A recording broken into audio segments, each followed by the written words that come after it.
जय हिंद to all my respected aspirants on behalf of Goyla classes में आप सभी का स्वागत करता हूं। जैसा कि आप जानते हैं, हम राज्यपाल के बारे में देख रहे थे और हमने ये भी देखा कि जो राज्यपाल है एक संवैधानिक पद है। अगर ये संवैधानिक पद है तो इसका पता कहाँ है ना, यानी कि पता कहाँ, संविधान में कहाँ पर है, तो इसका पता है आपका अनुच्छेद 153, राइट।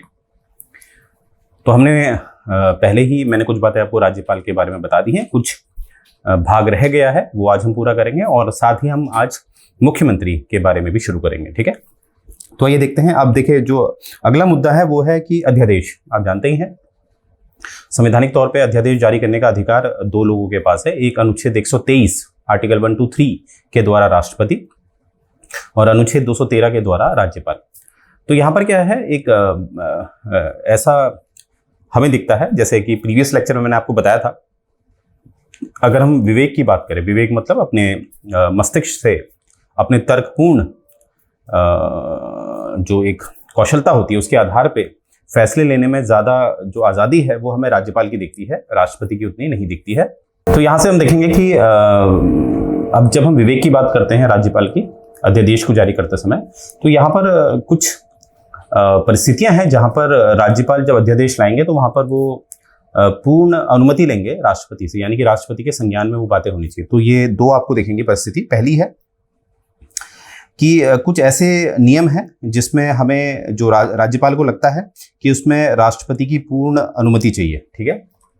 तो उस आधार पे जब वो अध्यादेश लाया जाएगा, जैसे कि एक मान लेते हैं, काल्पनिक उदाहरण मैं आपको दे रहा हूँ कि ऐसा है कि जो हाईकोर्ट होते हैं राज्य में उनकी शक्ति कुछ कम की जा रही है विधानसभा द्वारा। तो उस परिस्थिति में जो राज्यपाल हैं वो इस तरह का अध्यादेश अगर लाया जा रहा है तो राज्यपाल क्या करेंगे, पहले राष्ट्रपति से अनुमति मांगेंगे, ठीक है। क्योंकि ये कहीं ना कहीं हमारे एक जो संवैधानिक ढांचा है जिसमें शक्तियों का वितरण है, उस पर कहीं ना कहीं ये उंगली उठा सकता है। क्योंकि यहाँ पर हम क्या देख रहे हैं, विधायिका कोशिश कर रही है न्यायपालिका की शक्ति कम करने में, ठीक है। दूसरा है, he would have deemed necessary to reserve a bill, यानी कि कुछ विधेयक ऐसे हैं जहाँ पर जब भी राज्यपाल को लगता है अपने विवेक अनुसार कि ये विधेयक जो है ये राष्ट्रपति के लिए आरक्षित होना चाहिए, ठीक है। इसका आधार क्या होता है, विवेक। राज्यपाल का विवेक इसका आधार होता है।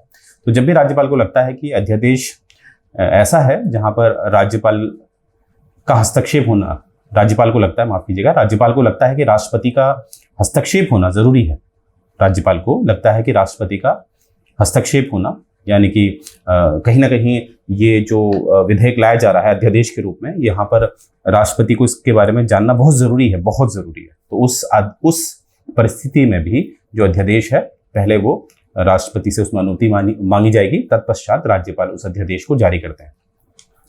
देखिए यहाँ पर क्या होता है, जो हम देखते हैं, जैसे अभी मैंने बताया कि अनुच्छेद 123 या अनुच्छेद 213 के तहत राष्ट्रपति या राज्यपाल अध्यादेश लाते हैं। परंतु सच्चाई ये है कि अगर मैं केंद्र स्तर की बात करूं तो जो मंत्रिमंडल के मुखिया हैं प्रधानमंत्री, और जो राज्य में जो मंत्रिमंडल के मुखिया हैं मुख्यमंत्री, उनके अनुसार ही ये अध्यादेश लाया जाता है, ठीक है। राष्ट्रपति या राज्यपाल तो एक नाममात्र मुखिया होते हैं, जैसे कि मैं ऑलरेडी आपको बता चुका हूँ, ठीक है। अब आगे देखेंगे हम आर्टिकल 163 163। यहाँ पर क्या है कि यहाँ पर साफ कहा है कि जो राज्यपाल होंगे वो उनको जो उनके कार्य के लिए दिशा निर्देश दिया जाएगा वो दिया जाएगा मंत्रिमंडल के द्वारा, राज्य की। और राज्य का मंत्रिमंडल के मुखिया कौन होते हैं, मुख्यमंत्री। तो अर्थात यहाँ पर हम देख रहे हैं कि मुख्यमंत्री जो कहेंगे राज्यपाल वो करेंगे। अपवाद हैं इसमें, कुछ एक्सेप्शंस होते हैं, उसको छोड़कर ज्यादातर क्या देखा जाता है कि राज्यपाल मुख्यमंत्री के हिसाब से काम करते हैं। और वहीं पर प्रश्न है कि जो मुख्यमंत्री और जो मुख्यमंत्री का जो मंत्री दल है वो जो भी सुझाव देगा, क्या राज्यपाल उसको मानने के लिए बाध्य हैं? तो ऐसा कहीं पर भी नहीं लिखा गया है संविधान में। परंतु यही स्थिति अगर मैं केंद्र की बात करूं, केंद्र में भी यही नियम है। जब आप अनुच्छेद 75 पढ़ते हैं, आर्टिकल 75 पढ़ते हैं, तो आपको दिखेगा कि वहां पर लिखा गया है कि जो मंत्रिमंडल है केंद्र की, वो जो भी सुझाव देगी राष्ट्रपति को, राष्ट्रपति उस हिसाब से काम करेंगे। और साथ में एक 42वें संशोधन जो कि 1976 में किया गया था, कौन सा संशोधन, 42वां, ये आपको दिख रहा होगा, उसमें ये बात स्पष्ट कर दी गई है कि जो मंत्रिमंडल जिसके मुखिया हैं प्रधानमंत्री, जो भी सुझाव देगा राष्ट्रपति को वो राष्ट्रपति के लिए बाध्य होगा, ठीक है। ये 42वें संशोधन से जोड़ा गया। परंतु राज्यपाल के लिए ऐसा नहीं जोड़ा गया है, ठीक है। इसलिए मैंने आपको कहा कि राज्यपाल बाध्य होगा, ये कहीं पर भी नहीं लिखा गया है। आगे देखते हैं। आप देखिए ये कुछ आपके जो राजस्थान है, राजस्थान के जितने भी राज्यपाल हैं उनसे संबंधित ये आपको अनुसूची दिख रही होगी इस तरह से। पहले महाराजा मान सिंह राजप्रमुख थे, गुरमुखुल, तो इस तरह से, ठीक है, आप देख रहे होंगे ये। और ये एक्टिंग मतलब होता है, जैसे कि मैंने आपको बताया था कि जो राज्यपाल का पद होता है वो कभी भी उसमें एक वैकेंसी नहीं आ सकती, यानी कि उसको खाली नहीं छोड़ा जा सकता, ठीक है। अगर नया राज्यपाल नियुक्त नहीं होगा तो जो पुराने राज्यपाल हैं उनका कार्यकाल बढ़ा दिया जाएगा, जो आमतौर पर 5 वर्ष का होता है, और वो प्रसाद पर्यंत भी होता है राष्ट्रपति के, ये बात आपने याद रखनी है। तो एक्टिंग प्रेसिडेंट ऐसे होते हैं, जैसे मैंने आपको बताया था कि राज्यपाल जब कभी उपस्थित नहीं है किसी भी कारण, तो उसमें क्या है कि जो राज्य के जो मुख्य न्यायाधीश होते हैं वो राज्यपाल की भूमिका निभा सकते हैं, ठीक है। तो इसी तरह जो इस तरह के अस्थायी तौर पे, यानी कि टेम्पररी बेस पे, अस्थायी तौर पे राज्यपाल की भूमिका निभाते हैं, उन्हें हम एक्टिंग गवर्नर कहते हैं, ठीक है। तो ये बात आपने याद रखनी है। तो आपने देख लेना, यहाँ पर सारी लिस्ट दी गई है आपको, जहां पर आप देख रहे होंगे हाईलाइट किया गया है कि एक्टिंग अभी तक के जब से राजस्थान अस्तित्व में है और अभी तक का वर्तमान में कितने एक्टिंग राज्यपाल हैं उनके आपको अनुसूची दे रखी है। तो आपने एक बार इनको ट्रेस कर लेना है, ठीक है, और लिख लेना, आपसे प्रश्न बन सकता है, ठीक है, इनमें से कौन कौन से राज्यपाल ने एक एक्टिंग राज्यपाल की भूमिका निभाई है, ठीक है। इस तरह से आपने अपने नोट्स प्रिपेयर कर लेने हैं। तो इस तरह से पूरी डिटेल दे रखी है। वर्तमान में आप जानते हैं हमारे जो कालराज मिश्रा जी हैं वो हमारे वर्तमान में राजस्थान के राज्यपाल हैं, राइट। अब हम देखेंगे, जो हम शुरू करने वाले हैं वो है मुख्यमंत्री साहब। तो ये देख पा रहे होंगे, पिक्चर देख के आप समझ गए होंगे, हम बात कर रहे हैं अशोक गहलोत जी की, राइट, जो किस राजनीतिक दल से जुड़े हुए हैं, ये जुड़े हुए हैं आपके कांग्रेस से, राइट। तो देखिए ये पिक्चर को देखिए, पिक्चर को देख के आपको समझ में आएगा कि आपको दिख रहा होगा एक व्यक्ति है, उस पर काफी लोग उंगली कर रहे हैं और बोल रहे हैं कि तुम जिम्मेदार हो, ठीक है। तो जो हमारी संसदीय प्रणाली होती है वो कुछ इस तरह की होती है। इसमें क्या होता है कि जो हमारी कार्यपालिका होती है वो जो भी कार्य करती है उसके लिए उसको जवाब देना पड़ता है, किसको, विधायिका को। या हम ये भी कह सकते हैं, क्योंकि विधायिका जो होती है वो किसका प्रतिनिधित्व करती है, आम जनता का। तो उस आधार पे हम कह सकते हैं कि जो कार्यपालिका है जो भी कार्य करती है उसको आम जनता को जवाब देना पड़ता है उनके प्रतिनिधित्व के माध्यम से, राइट। तो ये खूबसूरती है आपकी संसदीय प्रणाली की, और भारत में संसदीय प्रणाली अपनाई जाती है, ठीक है, ये बात आपने याद रखनी है। तो यहां पर क्या है, जब संसदीय प्रणाली होती है तो इसमें जो आपको दिखेगा कि यहां पर जो राज्यपाल होते हैं वो केवल एक नॉमिनल एग्जीक्यूटिव हेड होते हैं, मतलब नाम मात्र के मुखिया होते हैं, ठीक है। और जो मुख्यमंत्री होते हैं वास्तविकता में वही मुखिया होते हैं, जो असल शक्ति होती है वो मुख्यमंत्री के पास होती है, ठीक है। अब देखिए इसको बेहतर आप कैसे समझेंगे, इसको बेहतर आप ऐसे समझेंगे, मैं आपको समझाता हूं। हमें यह समझना पड़ेगा कि एक होता है राष्ट्र, ठीक है, जिसे हम नेशन कहते हैं। एक होता है देश, जिसे हम कंट्री कहते हैं, और एक होता है आपका स्टेट, यानी कि यहां पर राज्य, उसे हम स्टेट कहते हैं। अब जब तक ये हमें समझ में नहीं आएगा तो ये चीजें समझ में नहीं आती हैं कि किस तरह से नॉमिनल हेड है, क्या है। देखिए समझिए, अगर मैं आपको बोलूं कि जैसे भारत जब आजाद हुआ तो भारत क्या था, एक राज्य था, देश था, राष्ट्र था। तो भारत जब आजाद होता है तो भारत एक देश बनता है, यानी कि 15 अगस्त 1947 को भारत होता है आजाद, ठीक है। एक देश के रूप में वो आजाद होता है, यानी कि देश का अपना एक क्षेत्रफल होगा। इसीलिए हम कहते हैं भारत का जो क्षेत्रफल है वो 32,87,263 स्क्वायर किलोमीटर का है, राइट। यानी कि जो देश को परिभाषित जब आप करते हैं तो उसका अपना कहीं ना कहीं क्षेत्रफल होगा, यानी कि उसकी अपनी एक सीमा होगी, ठीक है, जो बॉर्डर्स होते हैं ना। अब देखिए देश तो बन गया, अब देश में क्या होता है, देश में समाज होता है ना, समाज होता नहीं होता। परंतु उससे पहले मैं आपको जरा राष्ट्र बता दूं, राष्ट्र एक भावना होती है, तभी हम कहते हैं राष्ट्रगीत, राष्ट्रगान, ये भावना होती है जो कहीं ना कहीं ये भावना सबको एक रखती है, यानी कि कोई बाहरी मुल्क का व्यक्ति आता है उसको बाहर खदेड़ती है। इसी राष्ट्र भावना से हमें देखते हैं कुछ क्रांतिकारी जन्म लेते हैं, जिनको हम परिभाषित करते हैं मॉडरेट्स, एक्सट्रीमिस्ट, रिवॉल्यूशनरीज, जिन्होंने हिंसा का सहारा लिया वो रिवॉल्यूशनरीज हो गए। तो ये सब राष्ट्र की वजह से, यानी कि जो भावना थी अपने देश के प्रति, अपनी देश आप समझ गए होंगे, यानी कि अपना जो जिस भूमि में वो रह रहे हैं उसके प्रति जो लगाव था कि बाहर का व्यक्ति कैसे काम कर रहा है वो हमारा होना चाहिए, जो राष्ट्र है, ये भावना है, यही उत्पन्न करती है किसी देश को, यानी कि वो आजाद करती है, ठीक है। तो राष्ट्र क्या है, एक भावना है। अब क्या है, जब आपका देश बन जाता है तो देश में आपको पता है देश चलेगा कैसे, क्योंकि उसमें कुछ शासन होगा, शासक होगा और उसमें प्रजा होगी। प्रजा मतलब उसमें अधिकार होने चाहिए प्रजा के पास अपने, और जो शासक है उसके पास शक्ति होनी चाहिए। यानी कि शक्ति एक तरफ और अधिकार एक तरफ। अब सोचिए, एक कल्पना करिए कि किसी को बहुत ज़्यादा शक्ति दे दें, तो वो क्या कर सकता है? वो तो किसी के साथ भी कुछ गलत कर सकता है, वो तो तानाशाही में आ जाएगा। और वहीं पर मैं अधिकारों की बात करूं, तो अधिकार किसी को बहुत ज़्यादा दे दिए जाए, निरंकुश अधिकार दे दिए जाए। इमेजिन करिए आप मोटरसाइकिल निकाल रहे हैं और स्ट्रीट लाइट आपको फॉलो ही नहीं करनी है, तो कितने एक्सीडेंट होंगे, कितनी लूटमार हो जाएगी, समाज में अराजकता फैल जाएगी। तो यही प्रश्न उठा कि कैसे समाज को संतुलित किया जाए, ये जो संतुलन है अधिकारों और शक्तियों के बीच कैसे किया जाए। इसीलिए एक सिद्धांत आता है जिसे हम राज्य कहते हैं। राज्य एक परिकल्पना है और राज्य चलता है संविधान से, यानी कि नियमों से। राज्य के नियम कहाँ हैं? संविधान में। ठीक है, तो राज्य एक परिकल्पना है जो किसी देश को एक सभ्य देश बनाती है या सभ्य समाज बनाती है। ठीक है, तो राज्य क्या है? आपका एक संविधान से चलता है। अब किताब से अपने आप तो नहीं चलेगा ना, तो किताब का प्रतिनिधित्व कौन करता है, यानी कि राज्य का प्रतिनिधित्व कौन करता है? वो करती है सरकार। तो राज्य क्या है? एक परिकल्पना, और सरकार क्या है? उस परिकल्पना का एक वास्तविक रूप। तो राज्य जो परिकल्पना है उसका जो मुखिया है, अगर मैं राज्य स्तर की बात करूं तो उसमें है राज्यपाल, और केंद्र स्तर पे कौन है? राष्ट्रपति।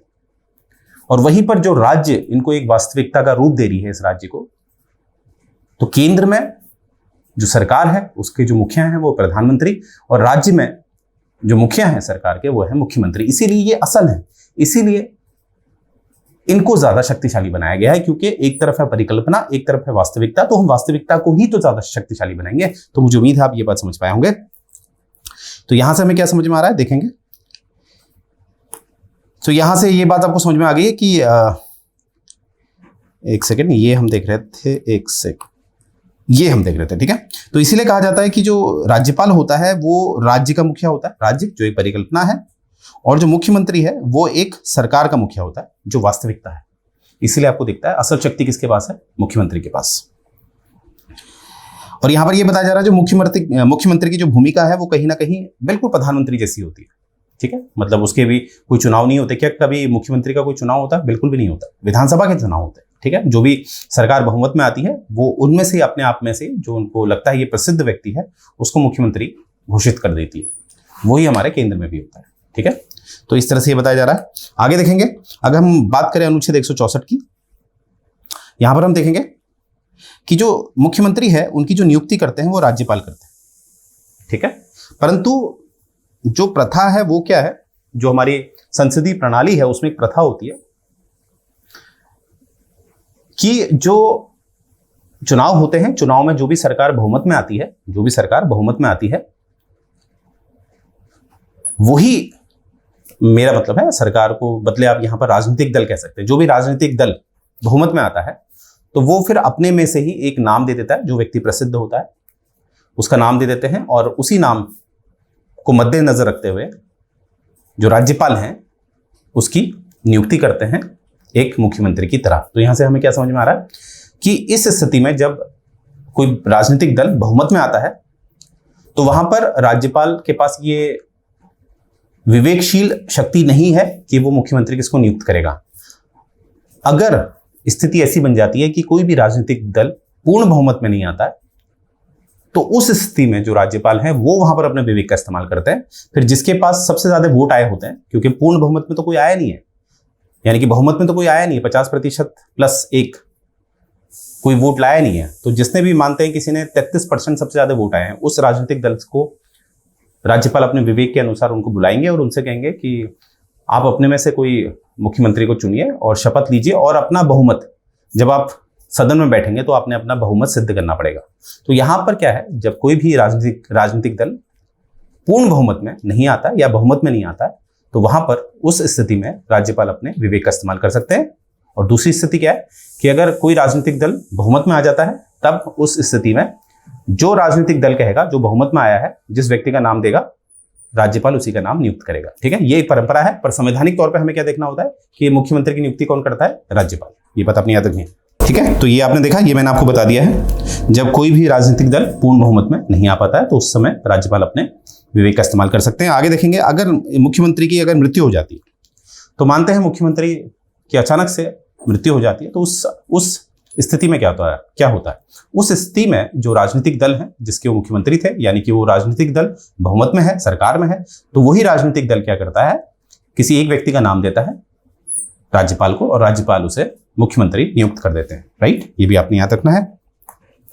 अब देखिए यहाँ पर बहुत इंपॉर्टेंट है, यहाँ पर सबसे पहले आप पिक्चर देखिए। पिक्चर में आपको क्या दिख रहा है? ये एक मुख्यमंत्री है और ये उत्तराखंड के मुख्यमंत्री हैं जिनका नाम है पुष्कर सिंह धामी।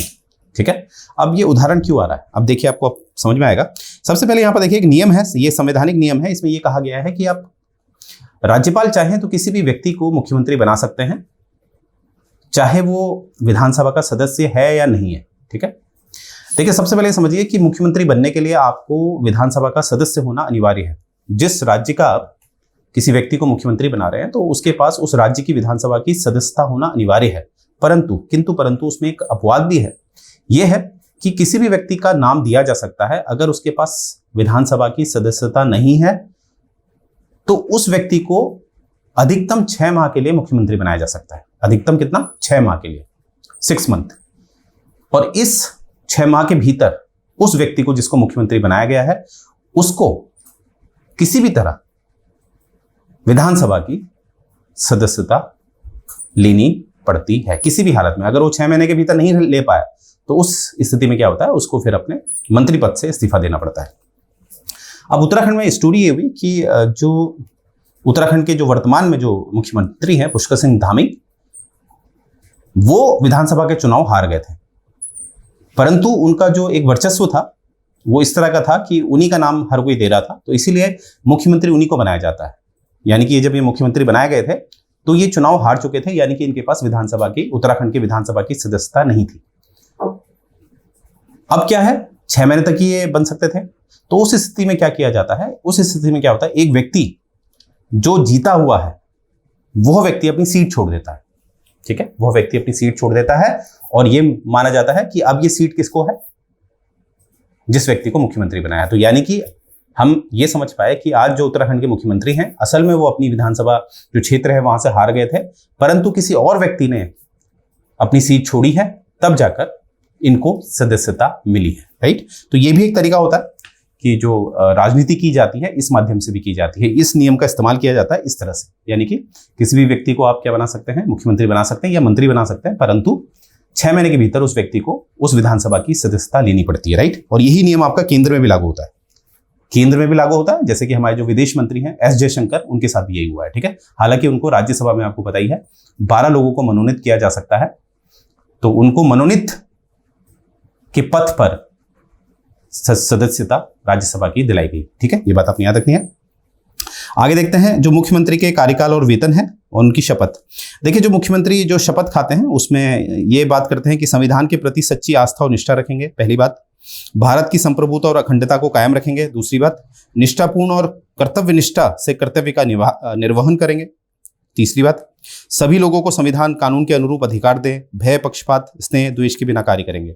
या जब ये अपनी शपथ लेते हैं तो इन 4 सिद्धांतों पे ये अपनी शपथ लेते हैं। ठीक है, ये 4 सिद्धांत हैं। और यहाँ पर आप देख रहे होंगे अशोक गहलोत जी जो हमारे राजस्थान के मुख्यमंत्री हैं, ये शपथ ले रहे हैं। ठीक है, तो ये शपथ आपने देख लेनी है, 4 सिद्धांत हैं इसके। अब हम बात करेंगे जो मुख्यमंत्री का जो कार्यकाल निश्चित होता है या नहीं होता है। सबसे पहले आप देखेंगे मुख्यमंत्री का कार्यकाल निश्चित नहीं होता है, क्योंकि देखिए सरकार तो कभी भी गिर सकती है, और अधिकतम अगर मैं बात करूं सरकार सही चलती है तो ये 5 वर्षों के लिए होता है। ठीक है, और इसमें एक और नियम है, जैसे कि हम पढ़ते हैं अटॉर्नी जनरल ऑफ इंडिया जो अनुच्छेद 76 में, उसमें हम पढ़ते हैं कि जो अटॉर्नी जनरल की नियुक्ति करेगा राष्ट्रपति, और वो राष्ट्रपति के प्रसाद पर्यंत के हिसाब से काम करेंगे, on the pleasure of the president, यानी कि प्रेसिडेंट जब चाहे उन्हें निकाल सकते हैं। तो यही सिद्धांत हमें यहाँ पर भी दिखता है कि जो मुख्यमंत्री नियुक्त होते हैं वो राज्यपाल के प्रसाद पर्यंत के हिसाब से काम करते हैं, on the pleasure of the governor. परंतु वास्तविकता में ऐसा नहीं है। ये बस एक नियम है कि प्लेजर में काम करेंगे, परंतु वास्तविकता हमें ऐसे नहीं दिखती। वास्तविकता में यह है कि राज्यपाल मुख्यमंत्री को तब तक नहीं निकाल सकते जब तक मुख्यमंत्री बहुमत में है। मुख्यमंत्री की जो राजनीतिक दल है वो जब तक बहुमत में है, जब तक सरकार में है, राज्यपाल उन्हें निकाल नहीं सकते। ये बात अपने अच्छी तरह याद रखनी है। अब हम देखेंगे वेतन और जो भत्ते हैं मुख्यमंत्री के, वो तय किए जाते हैं विधानसभा के द्वारा। राज्य की जो विधानसभा है वो विधिपूर्वक जो भत्ते हैं, जो वेतन है मुख्यमंत्री के, वो तय करती है। ठीक है, ये बात आपने याद रखनी है। अब हम देखेंगे मुख्यमंत्री की शक्तियां एवं कार्य। अब इनको हम विभाजित करेंगे, जो इनके शक्तियां और कार्य हैं। अगर हम पहले बात करें इनके मंत्रिमंडल से संबंधित, ठीक है, मुख्यमंत्री का उनका जो मंत्रिमंडल है उनसे उनका कैसा संबंध होता है। ठीक है, सबसे पहले किसको मंत्री नियुक्त करना है, ये कौन डिसाइड करते हैं, ये कौन निर्णय लेते हैं? मुख्यमंत्री जिसका भी नाम देंगे राज्यपाल उसकी नियुक्ति कर देंगे। ठीक है, पहली बात।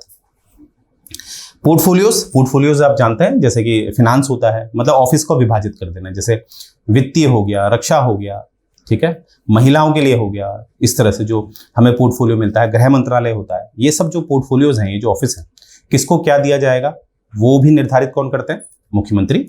और अगर किसी को आप देखते हैं शफल होता है, शफल मतलब जैसे मानते हैं किसी को पहले गृह मंत्रालय दिया था, अब उस व्यक्ति को वित्तीय दे दिया, और जिसको वित्तीय दिया था उसको अब गृह मंत्रालय दे दिया, ये भी कौन कर सकता है? मुख्यमंत्री कर सकते हैं। ठीक, ये बात आपने याद रखनी है।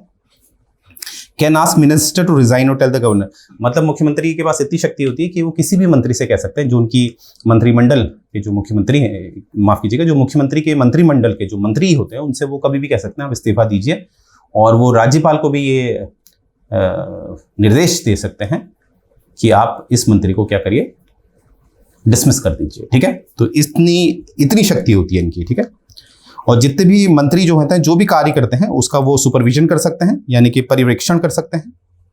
और जब भी मंत्रिमंडल की बैठक होगी तो उसमें जो फ्रंट चेयर होती है, जो अध्यक्ष की चेयर होती है, वो किसकी होती है? मुख्यमंत्री की। और ये मंत्रिमंडल के कोई भी फैसलों को क्या कर सकते हैं? उस फैसले को बदल सकते हैं। चाहे अब इसको ऐसे समझिए, जैसे मानते हैं मंत्रिमंडल की बैठक हो रही है, मंत्रिमंडल में कुल हैं 10 मंत्री प्लस एक मुख्यमंत्री। ठीक है, अब मानते हैं 10 के 10 जो मंत्री हैं वो किसी फैसले के प्रति हाँ बोल रहे हैं। क्या बोल रहे हैं? हाँ, कोई भी फैसला है उसके लिए हाँ बोल रहे हैं, परंतु वहीं पर हम देखते हैं अगर मुख्यमंत्री ना बोलेंगे तो वो फैसला हो जाएगा ना। ठीक है, यहाँ पर बहुमत नहीं चलता है, यानी कि मुख्यमंत्री का जो मंत्रिमंडल की बैठक होती है उसमें बहुत भयंकर वर्चस्व होता है। ठीक है, ये बात आपने याद रखनी। अब देखिए आगे देखते हैं, आगे है, अब हमने मंत्रिमंडल से इनके संबंध देख लिया, अब इनके राज्यपाल से संबंध देखते हैं कि मुख्यमंत्री के राज्यपाल से कैसे संबंध है। तो जो मुख्यमंत्री हैं वो एक माध्यम बनते हैं संचार के, किस किस के मध्य? राज्यपाल और जो मंत्रिमंडल है, मंत्रिमंडल और जो राज्यपाल हैं उनके मध्य क्या बनते हैं? एक संचार का माध्यम बनते हैं कौन? मुख्यमंत्री।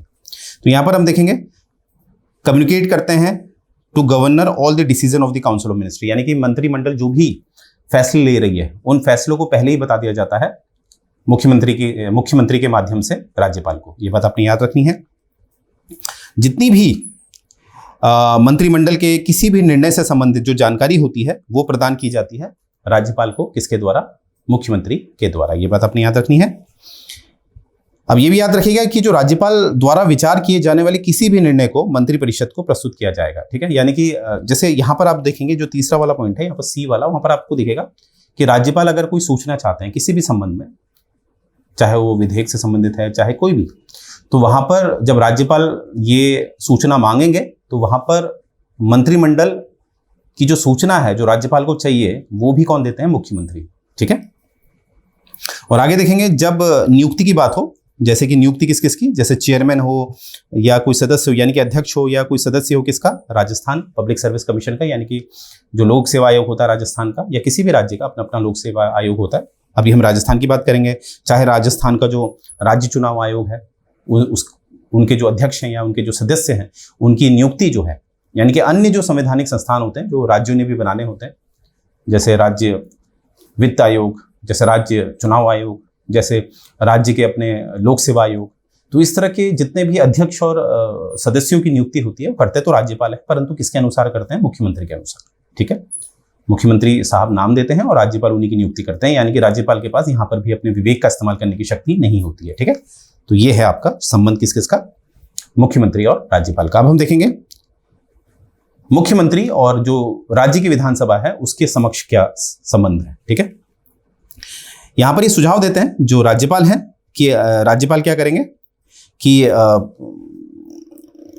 समनिंग मतलब होता है सत्र को बुलाना, और प्रोरोगिंग मतलब होता है सत्र को समाप्त करना। ठीक है, तो यानी कि असल में मुख्यमंत्री ही सत्र को बुलाते हैं और मुख्यमंत्री ही सत्र को समाप्त करवाते हैं। हालांकि इसका जो उद्घोषणा होती है, डिक्लेरेशन होता है, वो राज्यपाल करते हैं। ठीक है, यानी कि विधानसभा कब सत्र पे लाई जाएगी और विधानसभा कब बंद कर दी जाएगी सत्र से, तो ये भी निर्धारित कौन करते हैं? मुख्यमंत्री। तो ये संबंध है आपका विधानसभा और मुख्यमंत्री का। यहां पर आप देखेंगे कि जो विधानसभा होती है उसको भंग कराया जा सकता है राज्यपाल से कह के कभी भी। अगर मुख्यमंत्री चाहते हैं कि विधानसभा भंग कर दी जाए, कारण कुछ भी हो सकता है उनको लग रहा है कि उनका राजनीतिक दल जो जनता है, जनता की जो भी मांगे थी उसको पूरी नहीं कर पा रहा है, तो इस आधार पे भी मुख्यमंत्री क्या करवा सकते हैं? विधानसभा को भंग करा सकते हैं। ठीक है। और कहीं ना कहीं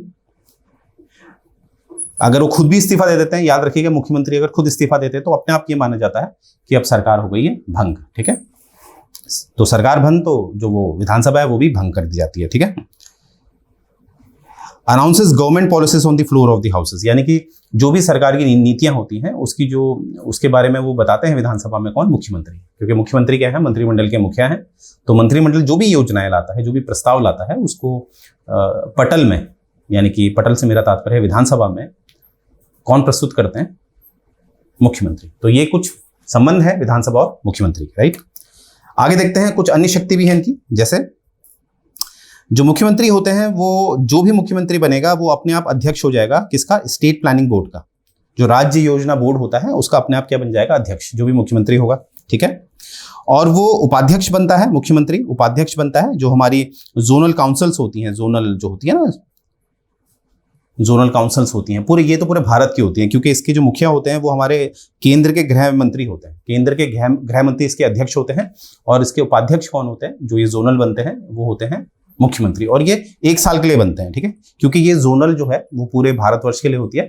तो जितने भी मुख्यमंत्री हैं, क्योंकि राज्य के मुखिया तो मुख्यमंत्री है ना असल में, तो सभी मुख्यमंत्री को इसमें एक योगदान करने का मौका दिया जाता है। और ये जो सदस्यता होती है वो 1 वर्ष की होती है। और इसमें अध्यक्षता कौन करते हैं? गृह मंत्री। ठीक है। गृह मंत्री कौन से? केंद्र के। अब यहां पर हम देखेंगे, अगर हम बात करें नीति आयोग की, तो नीति आयोग में जो मुख्यमंत्री होते हैं ये सदस्य होते हैं। नीति आयोग आपको बताई है, जो हमारा पंचवर्षीय योजना थी उसको बंद करके नीति आयोग लाया गया 2015 से। और वहां पर नीति आयोग में हर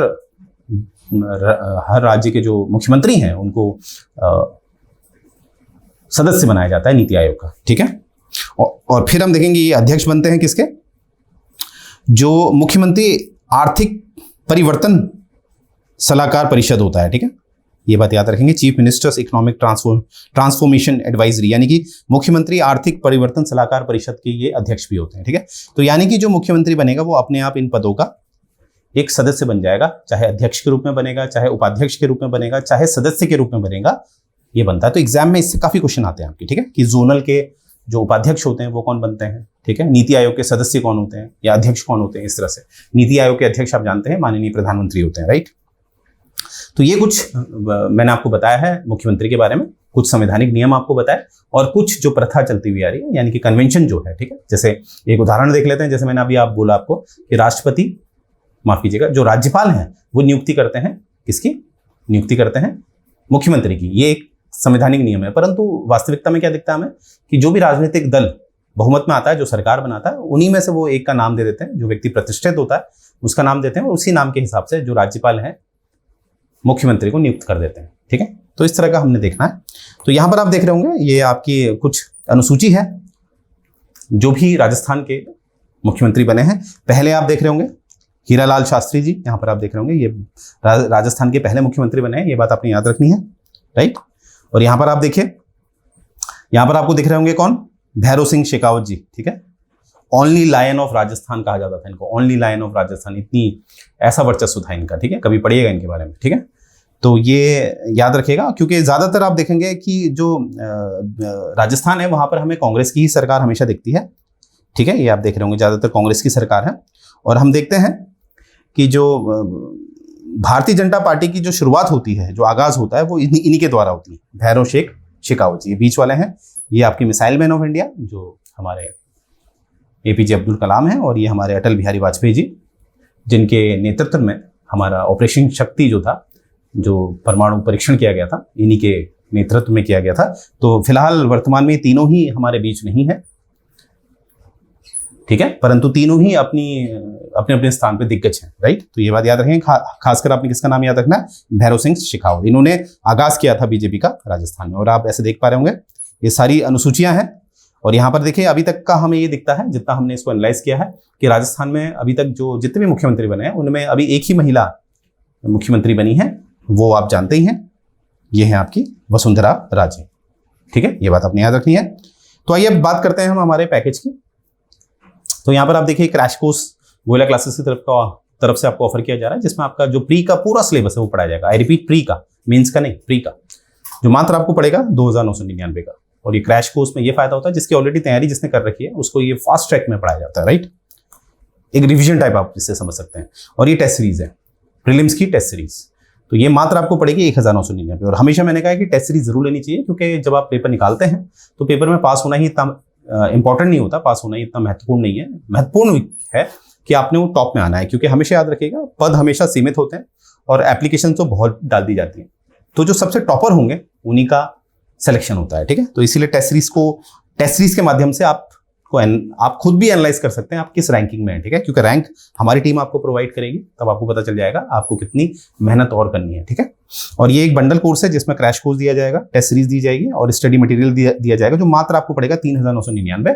इसमें जो फ्रेशर हैं, जिनको एक्सपीरियंस है, वो सब इसको ज्वाइन कर सकते हैं। ठीक है, personally I recommend this. Okay, तो इसमें आप देख रहे होंगे क्रैश कोर्स, स्टडी मटेरियल आपको दिया जाएगा, पूरी की पूरी टेस्ट सीरीज आपको दी जाएगी। ठीक है, और याद रखिएगा, नोट करिएगा, ये सिर्फ आपके प्रीलिम्स के लिए। ठीक है, यहाँ पर आप देखिए, ये है हमारी महक स्वामी मैम, जिन्होंने गोयला क्लासेस से कोचिंग करी थी और उन्होंने HCS के माध्यम से अपना सिलेक्शन करवा लिया था। SDM नियुक्त हो चुकी थी, फिर भी पढ़ना नहीं छोड़ा, SDM बनी। तो इतना तो पॉसिबल नहीं था कि रोज क्लासेस अटेंड कर पाए, परंतु इन्होंने टेस्ट सीरीज लेना नहीं छोड़ा। ठीक है, और अंत में हम देखते हैं कि एक IPS नियुक्त हो चुकी हैं UPSC क्रैक करके, तो यही हमें आपके लिए भी चाहिए। ठीक है, और यहाँ पर आप देखें हमारा जो YouTube चैनल है, जिसे आप लोगों ने सब्सक्राइब करना है, जिसने नहीं किया है उस तक भी ये बात पहुँचानी है, जो सच में सीरियस है, जो सीरियसली तैयारी कर रहा है।